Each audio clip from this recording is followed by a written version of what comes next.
темабыз бул мазактоо, азыркы тил менен айтканда пранк деп айтып атышпайбы? Ошо биздин тил менен менин түшүнүгүм боюнча бул мазактоо, шылдыңдоо, жарандын аброюна шек келтирүү,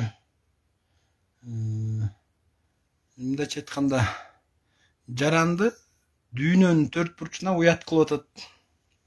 Жарандын сезими менен коркутуп, албетте эмне деген стресс алат адам пранк кылгандачы, эмненин баарын ойлонуп ийбейсиң. Мисалы үчүн өзүң эле башыңа бир иш түшсүнчү, жолдон кетип барат, бирөө менен жол талашып урушуп калдың, канча нервиң кетет. Кичинекей эле нерсе үчүн. Ошон үчүн силер кандай ойлойсуңар? Менин жеке пикирим ушу пранк деген немени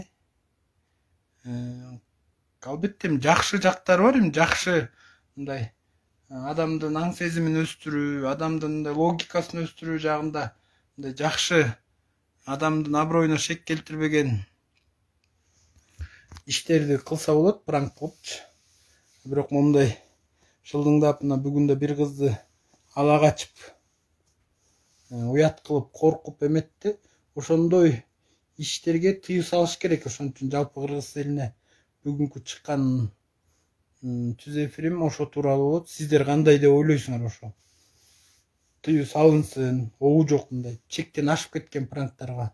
Ал негизи эле кыргыздын каада салтына, кыргыз элине ылайыксыз нерсе деп мен эсептейм. Ошон үчүн достор, комментарий калтырып, ушу тууралуу оюңуздарды айтыңыздар.